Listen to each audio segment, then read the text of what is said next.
Welcome, everyone. The Costume Society of America thanks you for joining our Conversations on Dress web panel series that serves as a place to discuss issues in dress studies that promote ideas around diversity. You can find the other installments of the series on our website and YouTube channel. I am delighted to welcome you and be your host today. My name is Kelly Reddy-Best, and I am an associate professor in apparel merchandising and design at Iowa State University, and also the curator and director at ISU's Textiles and Clothing Museum.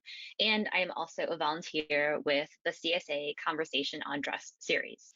Without further ado, let's welcome our moderator for today, Arlesa Shephard, who is an associate professor and curator of the FTT Historic Costume and Textile Collection at SUNY Buffalo State College. Her research includes a history of dress, pedagogy, and use of collections, and contemporary issues in fashion. She will introduce today's presenters.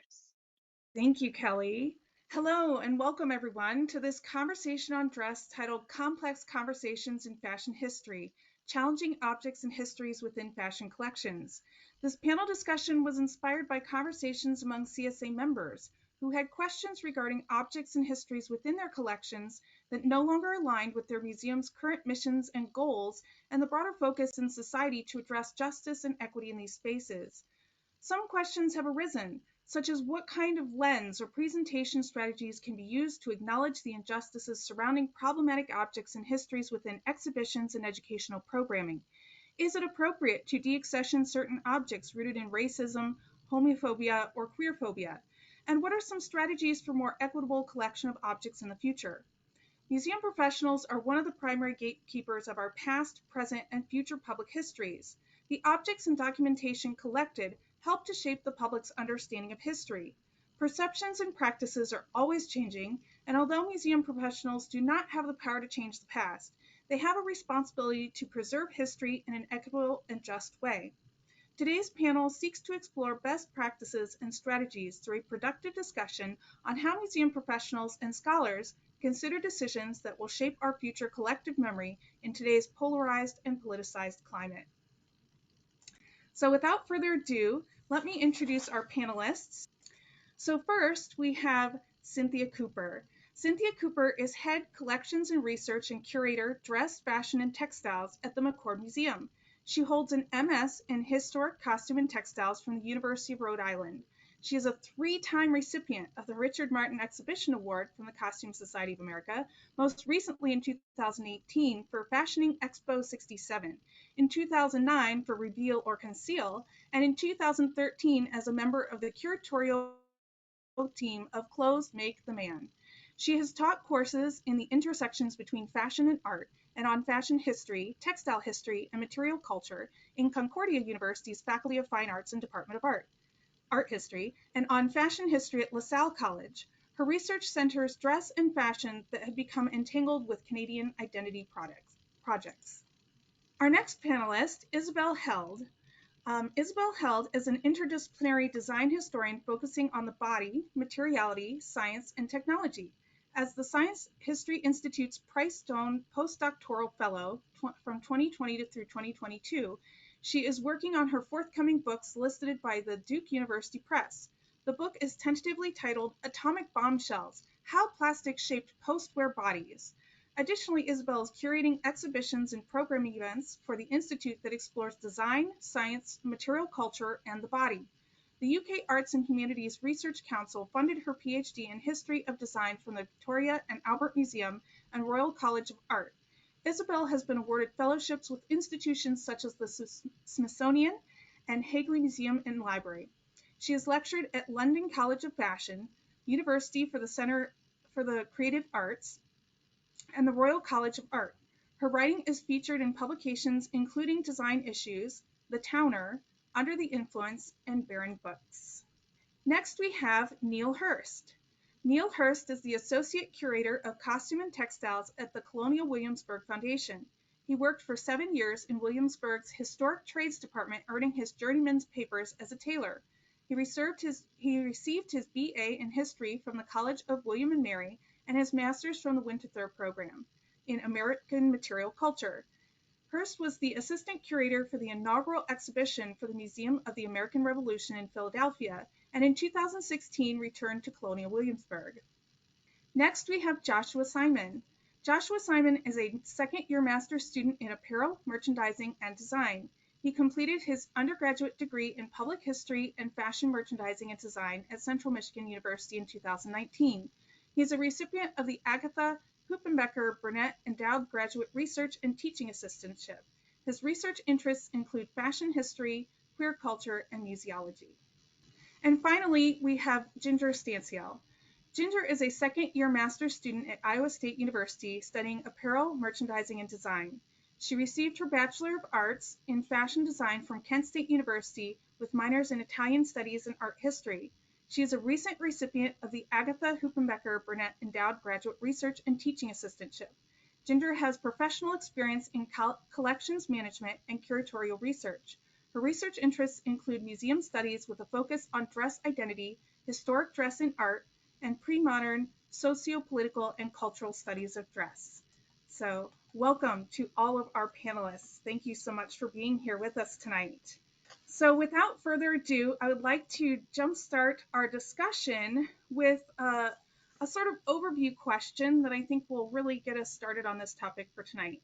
So my first question that is open to any of you is, can you speak to how museum practices on artifact collection, education, and or exhibition has changed over time? I think as I was considering this question, I was thinking about just how museum practice has been changing over time, and as we've had this greater public questioning of injustices, inequities, and their historical roots.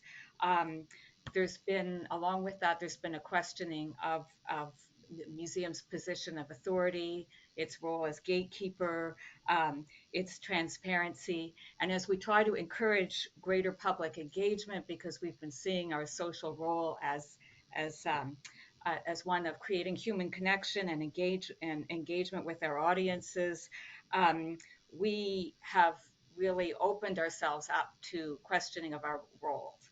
And I would say, for me, I think the biggest fundamental change in all that is that positioning of neutrality that we had always assumed was ours and was desirable is just no longer tenable and nor desirable, and we're unable to maintain it as we recognize that we're institutions with colonial roots. I think Cynthia makes a really great point. It's a movement that you're seeing not just in our industry, but in the broader art industry and broader museum industry, of the concept of ownership. Truly, you see a lot of institutions, more so abroad, you're seeing this a lot, with institutions returning objects because of concepts of ownership, and especially when you have things entering collections during a certain period, especially during the 19th century when things were a little sketchy on who owned things and such. But I think that in our industry, specifically when we're talking about dress related objects, I think a lot of it is we have things where we do have accession documents and stuff like that that helps us in terms of concepts of ownership. But then it is our job to talk about these objects within the frame of reference of the original intention of these objects, the original true ownership of these objects, and to take our research to that space and place. Really quickly with Ginger and Cynthia. I think another sort of major shift in addition to sort of understanding and valuing the importance of intersectional approach in curation is also just greater accessibility to a lot of digitalization of collections. I think that's also a major Yes, so I think those all kind of bring up good points that I think kind of lead me to my second question, because I think a lot of the challenges, as Cynthia pointed out, there was this assumption of neutrality until recently.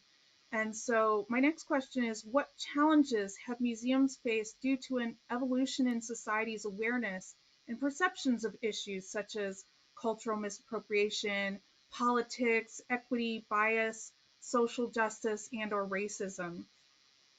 I think the biggest kind of starting off point of where we start seeing issues with stuff like this is that, historically speaking, like the definition of social justice and what socially just research in museum looks like has definitely changed and evolved. And so you have a lot of people in museums kind of rethinking what this means and trying to showcase objects in an equitable way. And sometimes that means actually showcasing objects for the first time that haven't been shown in a museum space before. And that is not just, that's just like a starting step for equity. And recontextualizing, as I kind of mentioned before, recontextualizing these objects and not just oh, look at how pretty this exotic thing is, and stop using kind of that othering language when demonstrating certain objects in a museum space, and showcasing them and using it as an educational tool, not just to show, oh, this is a really nice, pretty thing, but here's the history about the culture that made this thing. Here's the history about the person that made these things, and kind of really humanizing these objects within the museum space instead of just putting them on display and just saying, hey, look at this cool thing. Yeah, Ginger, that's a really good sort of point to jump off of. You know, here at Clint Williamsburg, we have kind of a unique collection in the fact that we are a historic collection. We don't collect past 1840, so that has its own kind of issues, whether present issues or in the future when these objects, any objects, whatever they may be, just aren't going to be around any longer. But you know, just looking at a coat out of the collection, and instead of looking at it for its aesthetic appeal or its cut or construction, or who wore it, you know, a lot of things we find ourselves doing it, and we find the public reacting that they like to know more about is all of the detail about it. Who's raising the sheep to create the wool? Who is raising the dye stuff that's going to color it, who's cutting it apart and making it into something, and those can get into a lot of those other stories, and educate other individuals who might not be aware that South Carolina was one of the main producers of indigo during the 18th century, which was solely done by enslaved labor. So it definitely allows us to, and something we are doing more and more now, of course, is to really open up those, sort of unpacking those other stories, not just looking at it sort of in an art museum way or another way of just sort of aesthetics, in terms of cut construction, like we may have seen 50 years ago or 100 years ago. I think I might just jump into and add that I think one of the challenges, and I'm really hearing what you're saying, because I think that as soon as we start to talk about the extraction of resources that go into an object, it plunges us necessarily into a discussion of inequities. But I also think that with this questioning of museums, there is a strong desire to be represented for historically marginalized communities to be represented within those spaces, but on their terms, not necessarily on the terms that the traditional gatekeepers might use to represent those communities. And so I think that is also bringing about another challenge, not just how do we interpret objects to bring them into their stories, but how can they be present and participate in putting forward their stories within the museum space. At Iowa State University at the Textiles and Clothing Museum, we found great success with partnering oral histories with exhibitions on marginalized groups. Thanks, Ginger. Yeah, I think it's really important to think about it not just in terms of challenges, but also in terms of opportunities. Just as Ginger was saying, it's an opportunity for collecting oral histories. It's an opportunity also to rethink how fashion and dress has been categorized in museums, collected in museums traditionally. Why have certain pieces of dress being categorized or put in certain departments versus others? Yeah. So I think that, a lot of the things that you're saying are really helpful in kind of,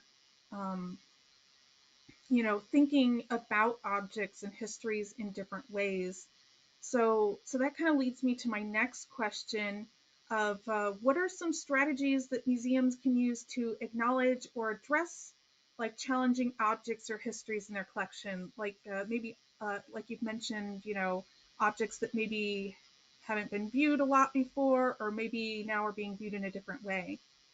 We have one of the things that I was working with when I came on here when COVID out, outbreak first happened was we were initially talking about potentially having a small exhibition of the few Native American artifacts that we have in the costume collection, mixed with some of the pieces that have been found archaeologically here at Williamsburg. And one of the things that we own that was collected by a British officer during the American Revolution is a prisoner halter. And so it really gave me a great chance to work with a gentleman by the name of Michael Galvin, who's a good friend of mine, who runs a state park who's native and works up in upstate New York to really kind of break down some of the iconography, but also place it into a period context, because prisoner halter is exactly what it sounds like. It's for taking prisoners, and it goes around their neck, and so it can be a pretty difficult topic to discuss for the average individual who doesn't know what this object is, but also the symbolism on the object in terms of bringing captives back to the family. Sadly, the exhibition never came to fruition because of many things, but mostly due to the pandemic. But it's one of the few objects that we have never had on view, and it's not that we have have chosen not to put it on view. A lot of it is light sensitivity because it's covered in dyed moose hair.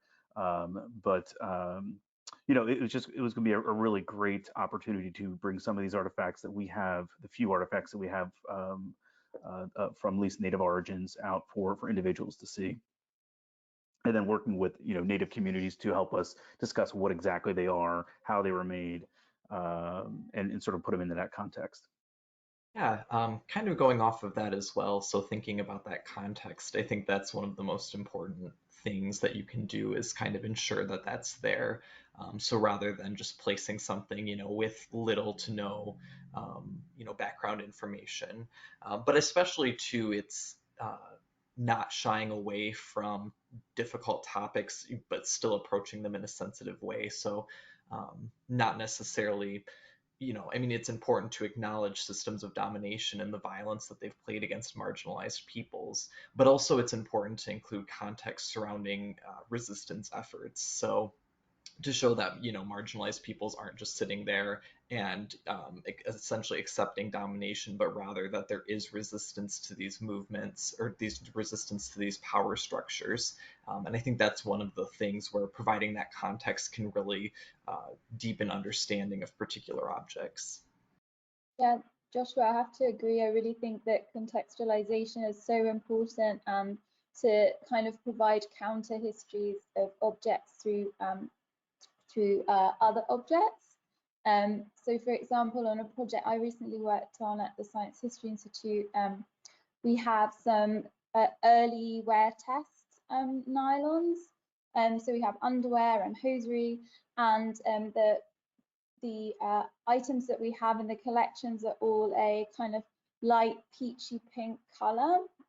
And so for this exhibition that I curated on nylon, it was really important for us to also collect kind of counter histories to that as well. So we made sure that we have now also got nylons in the collections from the 1970s, for example, by a company that specialized in nylon for Black women. And to just, as you say, it's really important when you tell these histories, if possible, to also provide counter histories to just show how there have always been pushbacks against these systems. Going directly off of that, in a previous exhibit that we mounted in the fall, Fashion Forward, Centering Justice in Fashion History, throughout the exhibit, we used the method of counter storytelling. And one of the great examples that I always reference is we have in the collection a sweater, an Olympic sweater worn to the 1924 Olympics by a white appearing athlete from the University of Iowa. And so in our course of our research discovering this, we kind of got an opportunity to discuss museum collecting practices and how they typically center wealthy, well-to-do, white appearing individuals, as the athlete that used to wear this Olympic sweater didn't make it to the finals, but then two black athletes in the same Olympics made one first and second in their respective track events. And we were hard pressed to find any information about them, while there was far more information about him and objects collected by this for this individual. And that really kind of ties into that historical collecting practices, and how nowadays we're kind of trying to start, you're seeing this more and more in our industry, of trying to make not just our research and our exhibitions, but our collecting practices socially just, and tending towards that concept of inclusivity, representation. And that all again ties into the ability to counter storytelling ties into that, as if you do not have the money or resources to collect new things, then counter storytelling and representation, that's when you really get to use those tools. And maybe I could just jump in and add, it's sort of the same thing, but expressed differently. The amplification of voices within those stories, within exhibitions. I think it's important to look at who is invisible here, who is not represented, and they can be very hard to find because they're not there to tell us that they're not represented. But when we do find them, to ensure that their stories are presented in a way that they are not just a sidebar, that they take space in the exhibition to talk about how they were invisibilized in that particular story, and allow them to reinsert them in the narrative in a way that gives space to their stories.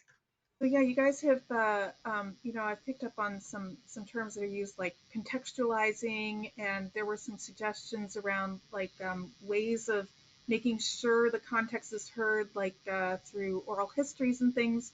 So I'm just wondering, do you have any further insight on how objects and histories can be re-examined to provide a more equitable understanding of history and our society?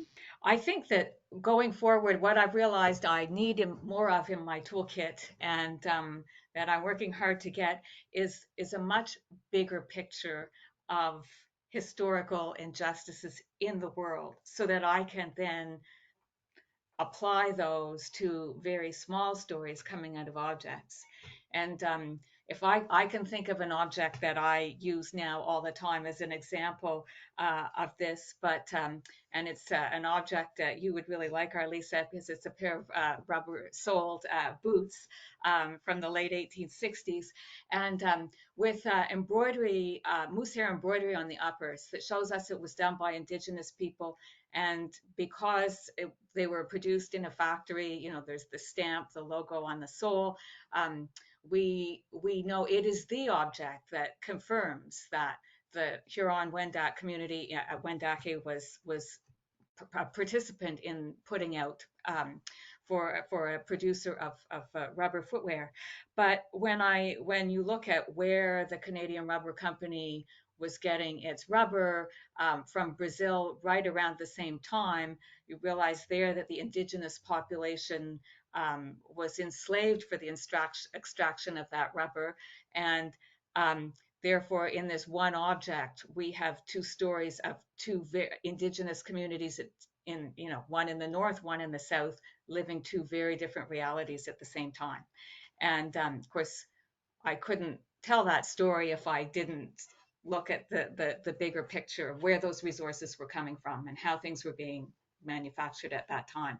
And I think a lot of what we have done, or the way our audience, or the way maybe we as museum people think our audience wants to engage with fashion, is very much from the point of view of the consumer, who owned that, who wore it. But I think if we look at who made it under what circumstances, who was dispossessed of what to be able to make that object, then if we know those things globally and how they happened in the 18th and 19th century, we start to have a much richer story that we can tell about those objects.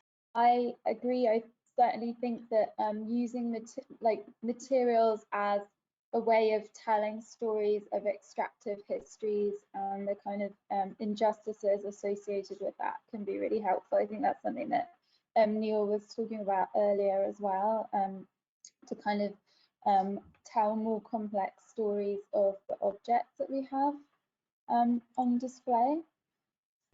I think another way too to do kind of to think through some things is just also being aware too of, you know, not only like the histories, but also just overall social systems, as well as just kind of generic broad ideas of things. And so when I was thinking about this, I was thinking of the exhibit that Ginger referenced earlier as we worked on that together. And one of the objects I worked with was a pair of 18th century men's coats. And of course, when you look at them, you know, it's very easy to just talk about the, you know, the material element of it, you know, so it's made of a silk brocade, whatever, XYZ, or even style points. Oh, it's got the barrel cuffs, whatever it may be. But one way we tried to interpret that through a different lens was kind of thinking critically about gender and employing both feminist theory as well as queer theory, and thinking through, okay, what are conceptualizations of masculinity and how do those change over time? So when we look at this object, we think, wow, this feels very far removed from our current modern conception of masculinity. Of course, that's been breaking more recently, but still we kind of abide by a lot of those rigid ideas. And a lot of people in a lot of places wouldn't be able to wear something like that without you know, facing even violence today. And so it's important to think about how some of those things change over time as well. Joshua, that's really, you know, I work with that material every single day because, you know, our collection is you know, essentially an historic collection. But you know, it's always interesting from our guests' point of view in terms of you know, their lens of what is masculine or what is feminine, um, and again, you know, just challenging the guest or the individual who's coming into that gallery to realize that pink is not always for girls, blue is not always for boys, and men did wear flowers, or you know, whatever it may be. You know, trying to realize that those, what we might consider social norms, are not always normal, and they change over time quite a bit. And so I like that you guys are talking about you know, looking at things in different ways and trying to show that to the public. So, but of course, you know, the public doesn't have the costume history background that, you know, those of us on this panel have. So then I guess the question becomes, when we're trying to provide context, when we're trying to share these stories with the public, what are some strategies that museum professionals can employ to expand awareness of these types of contexts or culturally sensitive issues within the community? I've personally found success when generating labels that go along with objects in exhibitions is to kind of use contemporary pop cultural references to kind of pinpoint and kind of give a jumping off point. So in my current exhibition that's up right now, where it deals with conversations about contemporary versus historical concepts of agency, oppression, and intersectionality for in women's dress, there's a section that talks about written and unwritten dress codes. And so one kind of thing that as a touch point within the label, I talk about school uniforms. I talk about the NBA, the 2005 NBA dress codes, and then within that, I talk about how these dress codes aren't the same for everybody. That intersectionality comes into play for dress codes differ by gender, by race, by gender orientation, and kind of really talking about all of that together. And I think that I found success with that, as everybody in some way, shape, or form can identify with different elements of that and kind of make those connections to that larger concept by having those contemporary pop culture references. You know, I think it's, I'm sitting here just thinking, you know, because what I always get is your, you know, our label length. And Cynthia, you may you may chime in, or even Joshua and Ginger. You know, we're always being told that our label length needs to be shorter because the attention span is like a gnat.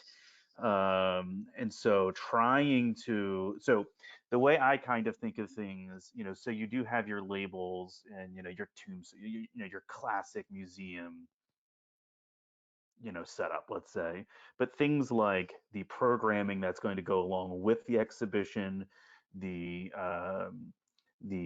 tours that are going to be led by the curator, or other staff members, that's really, I find too, where we can kind of get into some more in-depth topic and more challenging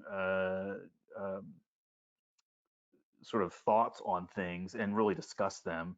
But of course, keeping it appropriate, because like any museum, we have families, in many cases multi-generational families. So but it is certainly a challenge always. I also tend to use a lot of imagery in my labels, and again, it's helpful for me simply because I don't have a lot of living people from the 18th century who can give me first person accounts.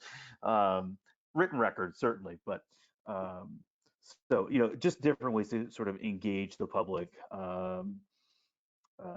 as many ways as possible.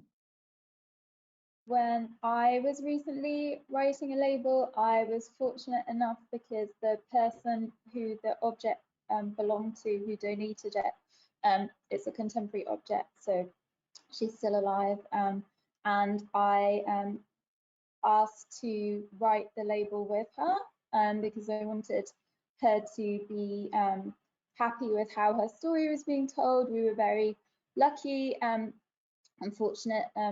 I approached the Chocolate Ballerina Company in Philadelphia and Chanel Holland, who's the director of the company, and asked if she would like to donate some of her used ballet shoes. And so she very generously donated a pair of shoes, and she told me all about the shoes and how she had pancaked them. So she used makeup to make these ballet shoes match her skin tone. And she told me all about her first performance in them. And I would have written a very long label, but again, unfortunately, we all have label limits, don't we? But it was definitely really great to have been able to write a label with someone whose object it actually is. And then she also brought in her dance class to come and see the shoes on display. So it was a nice collaborative process, I have to say. I think I might add, we all like to talk about the constraints of labels because exhibitions are what we do, and labels are the way that we tend to communicate that information. But I think even the exhibition medium, even without going outside that, and we can go outside that, but there are all kinds of other strategies that we can use to tell broader stories. And so we had the Christian Dior exhibition curated by Alexander Palmer at the ROM that we brought to Montreal, that opened during the pandemic, but pre-pandemic, I hadn't really thought of it in decolonizing terms at the time, but we had in our collection a couple of paper Dior patterns, and I thought, wouldn't it be fun to have them made up and do a video of somebody making them up, uncovering what they were, examining Dior garments to know how to make them, and then we had a plan for what we were going to do with the dresses. We were going to have them worn at our fundraising ball, but the designer that I knew, the person I know in Montreal who's worked in the couture for 20 years, is a Haitian-born designer. And so I realized when you entered the exhibition and we had, a great big screen of him making Dior dresses, there's a message, a very colonialist, a very white exhibition, just because of its subject matter, which is Dior luxury fashion. And when you enter the museum, the first thing you see is a person who is not white making these garments. And I think strategies like that also send a strong message as to who is this exhibition for, who is the museum for, who can do what, who is a creative genius, who can do what. It broadens the message a bit. And so I think that there are all kinds of other things that we can do aside from our tried and true techniques of what we put on display and what we write about them. We have our blogs, um, we we all get requests to do interviews, in the media, and just sometimes just having an object that relates to a particular story can really tie into something that becomes a current topic.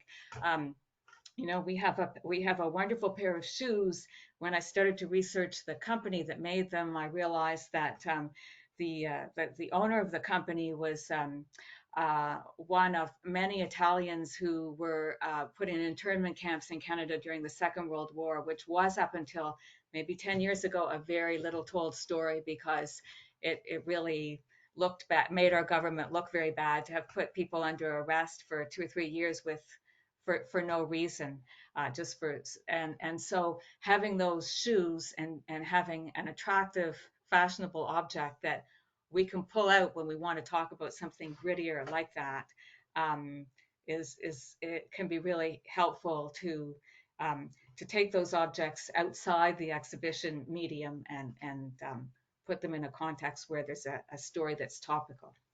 So I really appreciate you all mentioning things about, since obviously, labels, we have limited space, finding other ways, either within the exhibit or within educational programming, to kind of bring in those stories. So I guess one of the questions I have is, are there any strategies or questions you ask yourself as you're working on those exhibitions and educational programming, to make sure that you are providing context and trying to make sure that you're there's no controversy, that you're really telling a holistic story? I Recently, I'm having an increasing amount of experience in our institution with advisory committees. And I think I can't be sure that I am telling the story in an unbiased way. I recognize that I have bias. And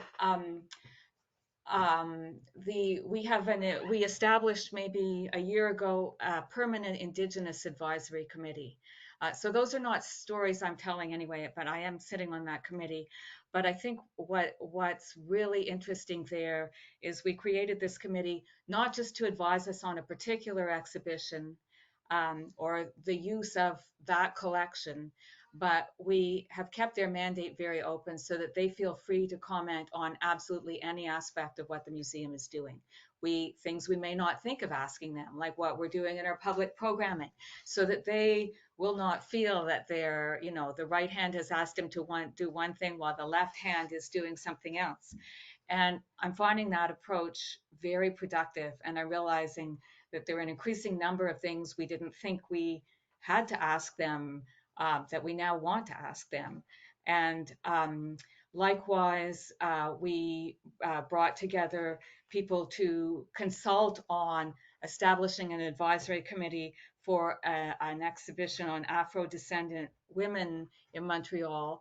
And the big takeaway is that you can't just create an advisory committee, to do this one exhibition. We want to see greater representation even on the staff. At some point there won't be this outside group and this inside group that needs to consult. The idea is that our activity, the mandates that we give these committees and our involvement in what interests them will overlap, so that at some point it won't be the inside and the outside coming together on a project. So I think that advisory committees are a really interesting strategy, but I think a very open-ended advisory process, and not just limited to one exhibition or one particular context. Cynthia. I think that's amazing, and I really hope to see a lot more museums implement that system into their institutions, because that sounds like such a great way to kind of make sure that you're getting that good quality feedback on the work that you're doing. I would also say I think it's really important to value community participatory research, ask people what they want to see in the museum, and to also hire people from different communities, obviously. And something else that I would also say is really important is to be aware of non-extractive processes in these committees and advisory boards and things like that, to really think through if, you know, what is the museum giving back as well. Yeah, that's really so crucial and important. That has been, I think, really great advice that you know, if museums aren't already implementing, that others could definitely implement. So thank you for that. That kind of brings me to another question. Something that some people have been asking lately: are there any considerations that should be made regarding the deaccession of problematic objects or controversial objects? There's been some discussion about, of course, should we keep them and contextualize them? Are there situations where there is a strategy to deaccession? Are there any thoughts on that process? This kind of more so relates to not necessarily specifically objects that themselves carry that kind of problematic connotation, but rather just the idea of overall deaccessioning. So one of the things that we were thinking about doing at the Textiles and Clothing Museum was we have a exhibit that's currently up about a Cuban American bisexual designer. And so one of the pieces, for example, we required was essentially what you would consider like a little black dress or a cocktail dress from about the early 60s, late 50s, early 60s. And so one of the things we've been thinking through is we're looking at our collection broadly and we're saying, okay, how many similar dresses from this time period that are kind of essentially like looking from a construction standpoint or from a story standpoint are telling the same thing, and what can we do, like which one essentially we're kind of looking at, which one can we deaccession by somebody who is a white appearing designer or who is a heterosexual presenting designer, because of the idea that like our physical space and our physical objects that we have hold a lot of weight. And so even though neither dress is necessarily problematic, it's that taking up physical space by somebody who is a person of color who is not heterosexual, the idea of kind of letting them take space in a space that was predominantly before taken up, because we of course, as all institutions do, have limited space. So just the idea of how to kind of meld those things and kind of what we're keeping versus like how we can deaccession objects that may more so pertain to majority groups rather than marginalized communities. I think that's a good point. Thinking about, because a lot of museums do go through periods where they have to deaccession to make more space for new objects. So, are there any other sort of thoughts or strategies about how items are assessed for deaccession? It's interesting for us because so many of our objects are anonymous. We have no idea who wore them. We don't know who made them.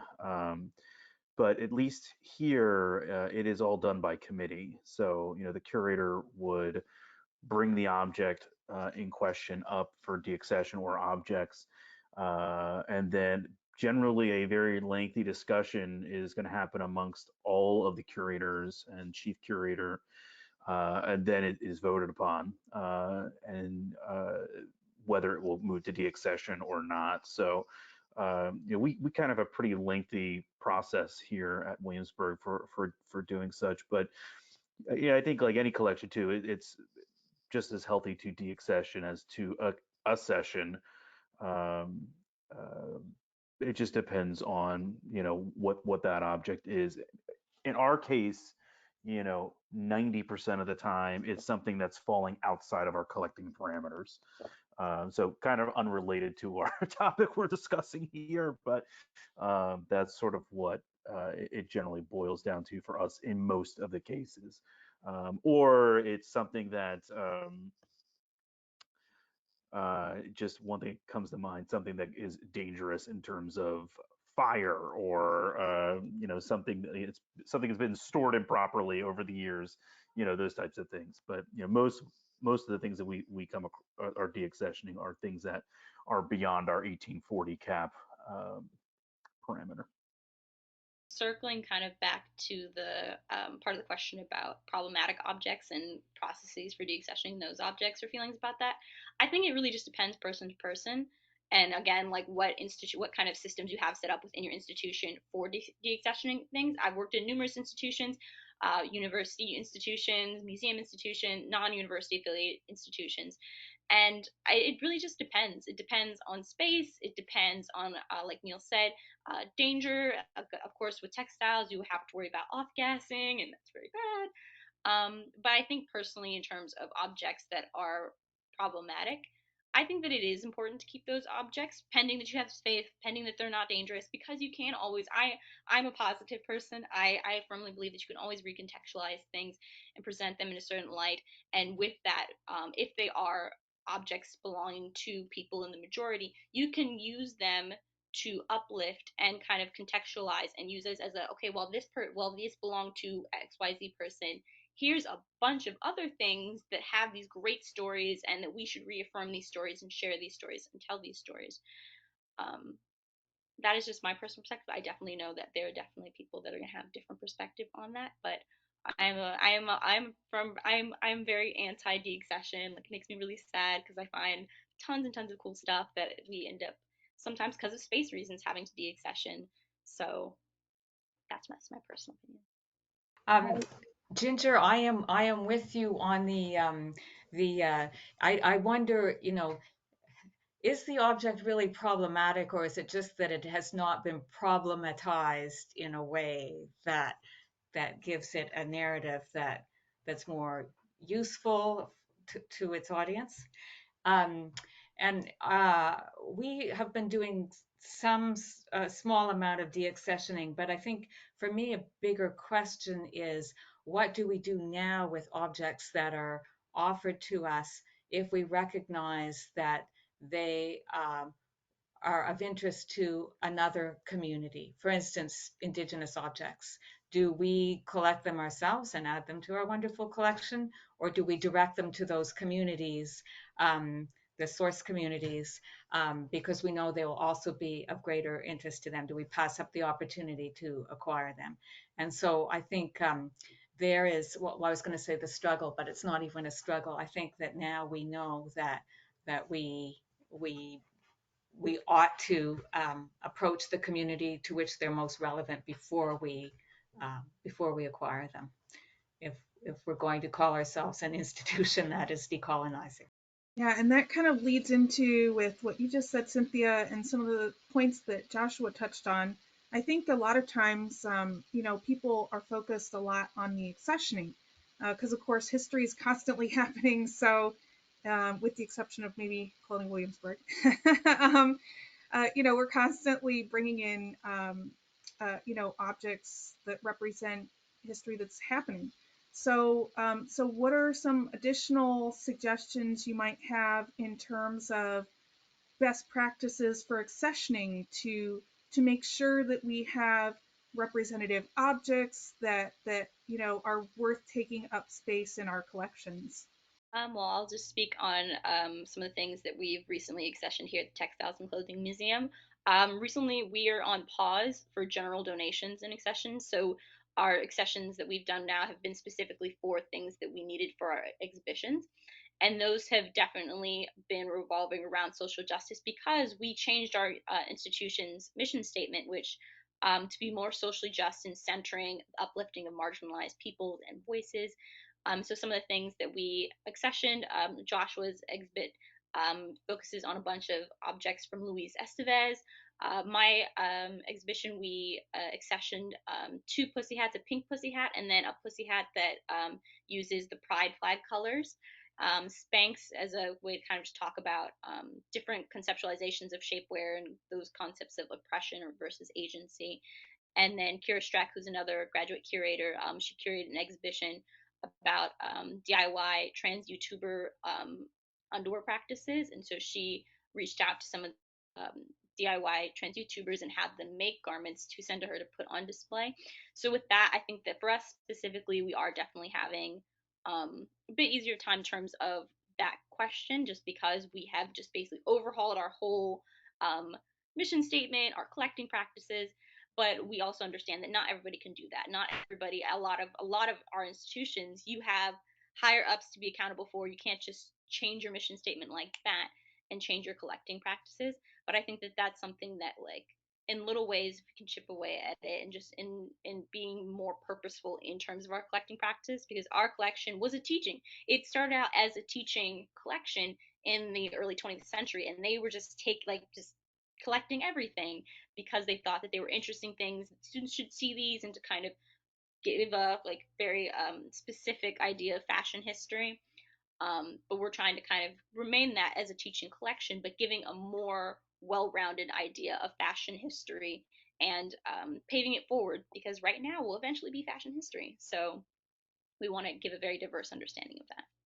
I was also able to work on some recent acquisitions at the Science History Institute, and we also collected along similar lines. I was able to collect some objects that I've been interested in historically, which don't always show up in museum collections.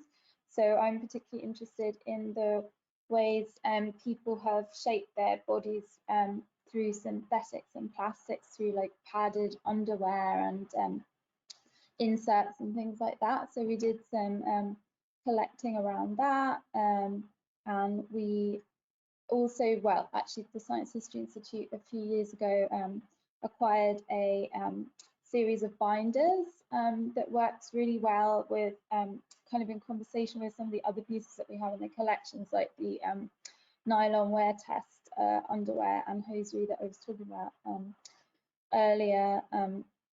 Yeah, and I think it is really important, as you were saying, Ginger, earlier, to just think about how these objects can help also tell counter histories to some of the existing objects in collections, and to just have them all kind of in conversation with each other is really exciting.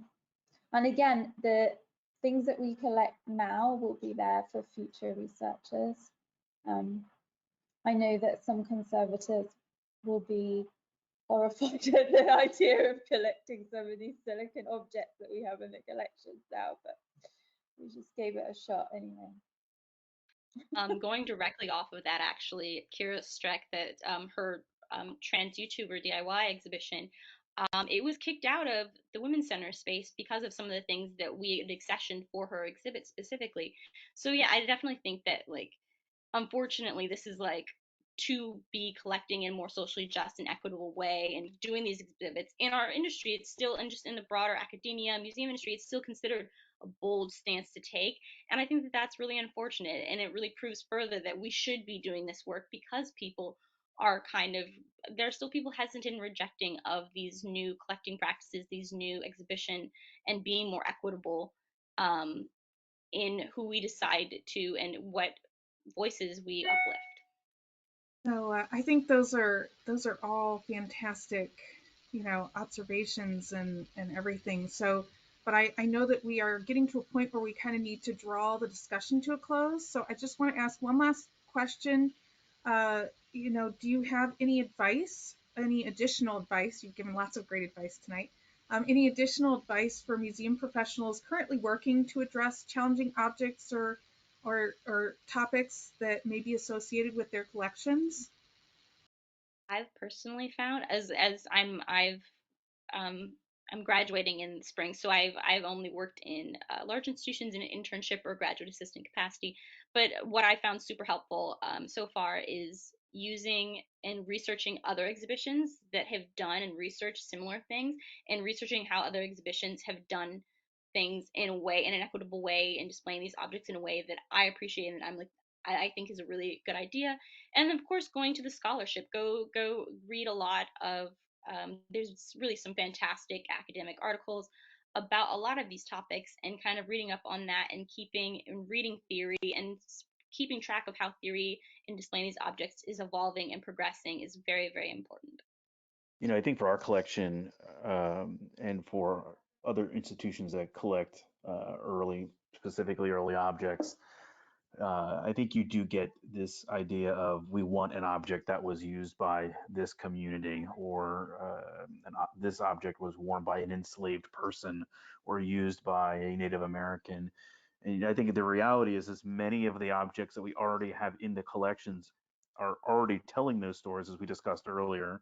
It's just a matter of coming at it from those different angles, to then, tell that story about that object, whatever it may be, costume or not. I think it's just too easy to try to say, well, we don't have this, but in reality, most cases, in our collection, we suffice to say, it was slavery was still well embedded in the United States in 1840. So, more than likely, any of the American objects that we own that are documented were used, cared for, made by a huge range of people, enslaved or not, Native American, whatever it might be. So there's lots of avenues, I think, to maybe even reassess your collection as a curator, to think about these topics with those objects that are already in the collections, and perhaps have been in the collection for 100+ years. All right, well, I think we'll go ahead and we'll move into the questions. But first, I just want to thank all of our panel members for all of their insight tonight. One question is, and I think you guys talked a little bit to this, but has anyone experienced with trying to do this type of work of co-curating with marginalized communities, that you can speak to some things that worked well, other things that needed to, be sussed out or be addressed further?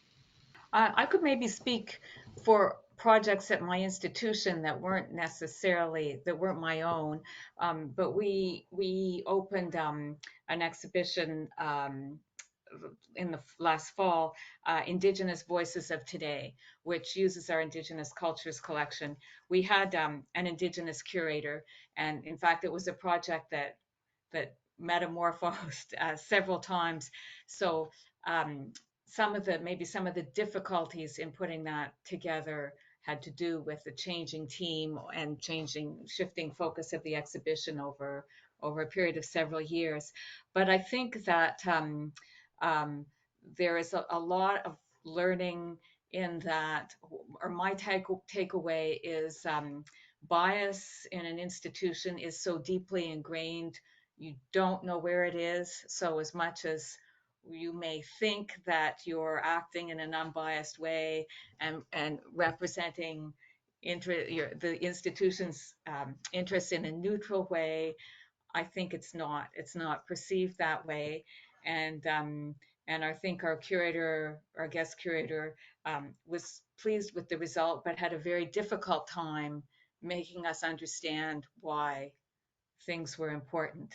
And so my takeaway is, I think my takeaway for all of that, bias is ingrained, and we cannot question it enough.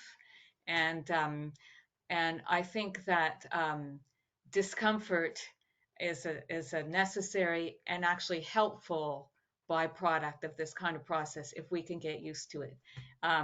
If we can, understand it and see that it's something productive that's taking us to a next step, I think we would all benefit from experiencing being able to tolerate a greater degree of discomfort as we negotiate our way through these these projects.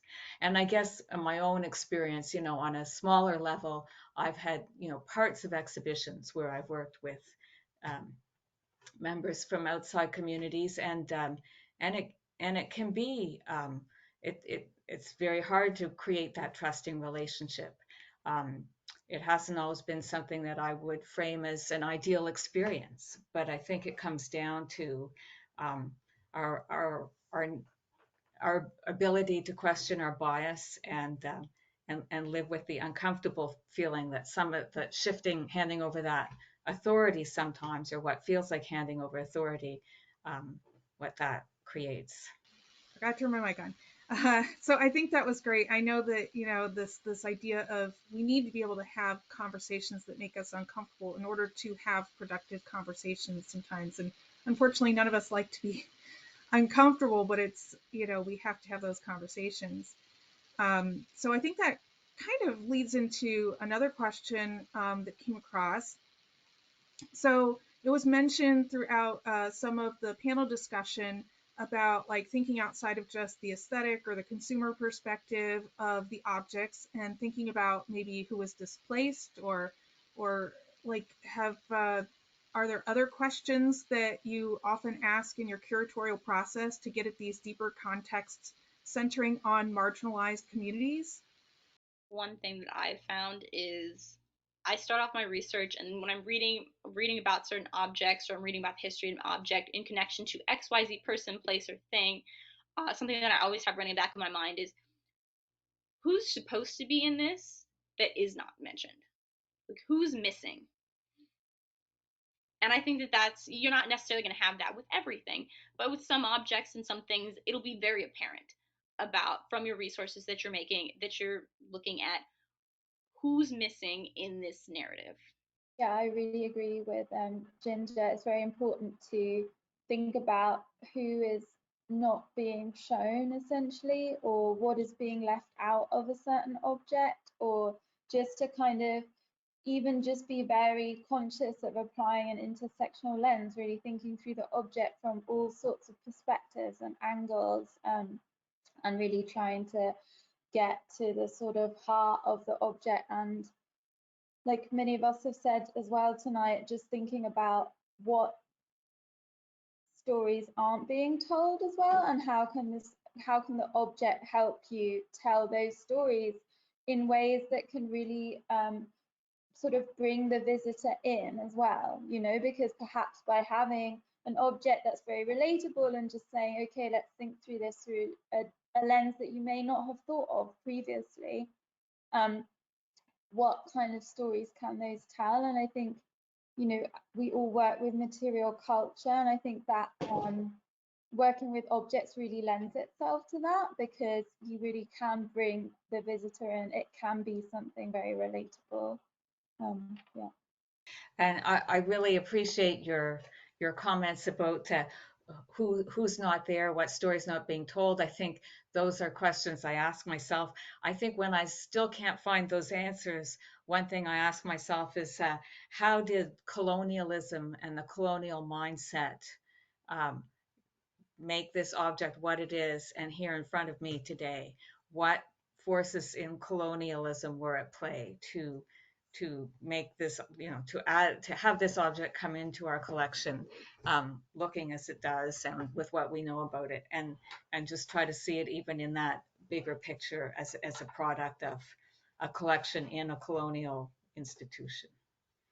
I don't always have the answer, but that kind of question helps me question the object. Yeah, questions are definitely important. This panel came out of just a question that was being asked.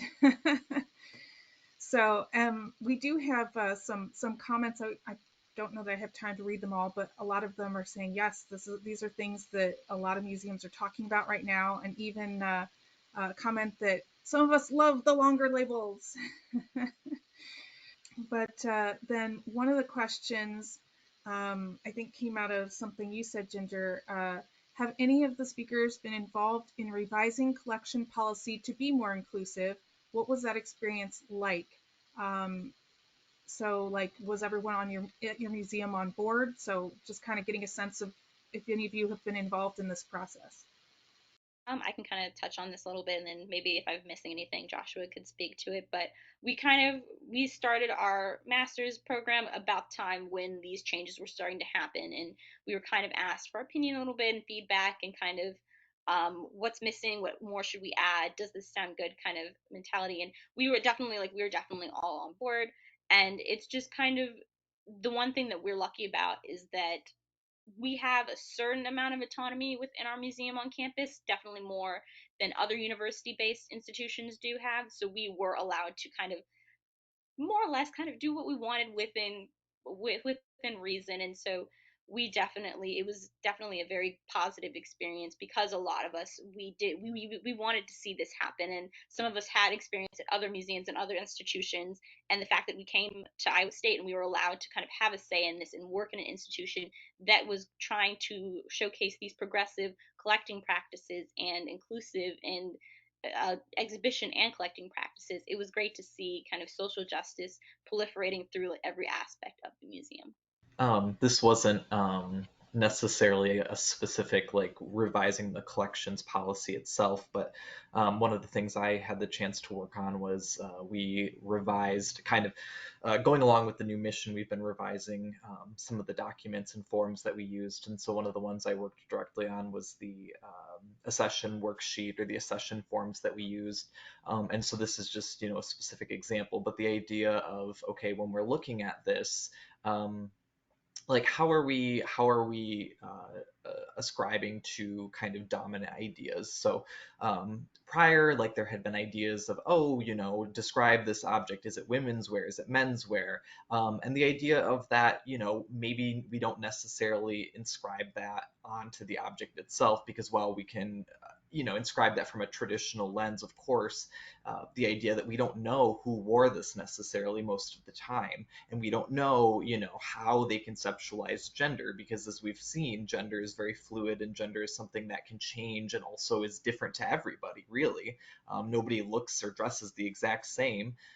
And so the idea of like that was one way where rather than assigning this to be one category or the other, going forward with new objects, we don't really ascribe that type of a label to them. I think that's some great advice. Thinking about how we accession and categorize things in our collection is something we start to question today as well. So there's another question from the chat. How does social media or online outreach help when presenting items or collections with a more nuanced cultural and historical story? Does it help? So, any thoughts on that? Here at Williamsburg, it's kind of interesting. I think it's one of those few times where you can go more in depth. Let's say the object might be in an exhibition, but then you have its presence online, whether it's maybe on the e-museum, which is accessible, to individuals who are searching it, but you could potentially have links to other objects to like really flesh that one story out more holistically compared to, let's say, if you just see it in an exhibition itself. So, for us, we're able to really kind of beef that out quite a bit more for individuals to really who want to go more in depth can go to that aspect of it to just to learn more about the object and then see its connections with other objects and stories it may also share with other objects as well. I've also found I've completed one Google Arts and Culture version of an exhibition I did, and I'm currently working on another one. And I feel like working on the Google platform versus our on-site exhibitions just means that we can reach a far wider audience and a global audience as well. And so that makes me really rethink my labels and try to strip everything back, because who is the audience? A very large audience. And I'm a design historian, I'm a fashion historian, I'm currently based at a science history institute, so there's lots of kind of layers to that to think through as well. But one of the brilliant things about online outreach is that things can be used in educational purposes as well. and kind of shared as a free resource to kind of reach more people, which I think is really brilliant. And also, as Neil was saying, you know, you do only have like a certain sort of limit for a label, whereas the online catalogue record or whatever of an object can give you more space and it can be placed with other objects. That said, it's also really important to think about who is doing the cataloguing and who is doing the categorization, right? Because sometimes in collections there are different departments that are responsible for different aspects of an object. And it's really important for everyone to be on the same page when it comes to that. So I think we have one last question, and I think this came out of some earlier things we were mentioning about, you know, thinking about the broader context of objects. And so the question is, where do you start if you don't even know what lens you're missing? So do you have any advice or tips on how to figure that out? One thing that I found kind of helpful was so when I was conceptualizing the Luis Estevez exhibition, what I did was I kind of looked at some of the past exhibitions that had been done. So we have a record of kind of for the last about 10 to 15 years, the exhibitions that had been done. And I tried to kind of look, you know, in with the information that I had about them, who were they about, what were they centering? And then I combined that with kind of looking through the collection and seeing, okay, what types of people, what types of, specifically when thinking about, because I wanted to center a specific designer, what types of designer pieces do we have in the collection? And so then kind of thinking, okay, so we have all of these things, and then, but we don't have this thing. It was very helpful to almost look to the past and look to what we have already as inspiration for kind of filling that gap. And just thinking through what has not been addressed based upon those types of things. I personally love doing research and exhibitions on things that are inspired by things that not just fascinate me, but things that are happening in the world that aren't necessarily addressed in museums. And I think that, or things that are happening in the academia sphere, but aren't addressed in the mainstream media in museums.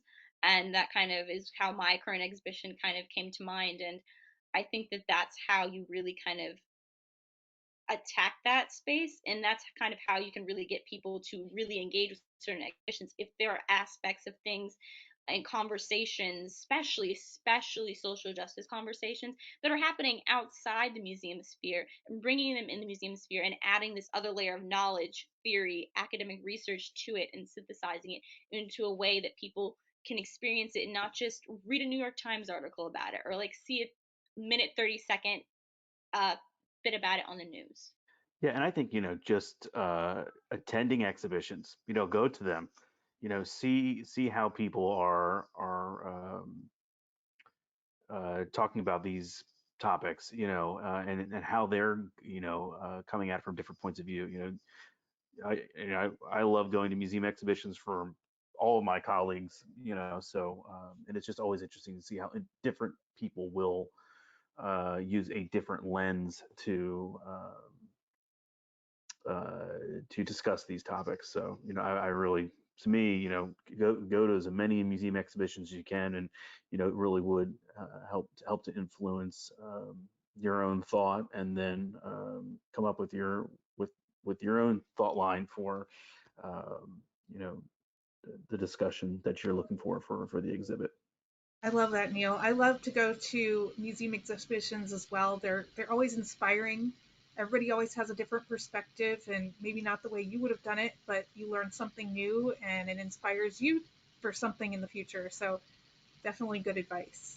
So I just want to thank our panel members again. Thank you so much for sharing your time, your knowledge, your experience, and hopefully this will help other museum professionals and others in this area moving forward.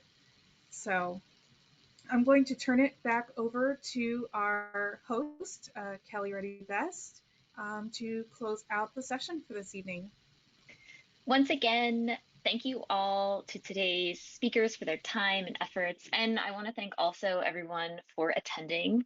Special thanks to the organizers who collaborated on this panel, including our moderator, Arlesa, CSA VP of Tech, Graham Wetzberger, CSA VP External, Karen DePau, the CSA office with Kate On and Kristen Miller-Zahn, who is the Executive Director of CSA.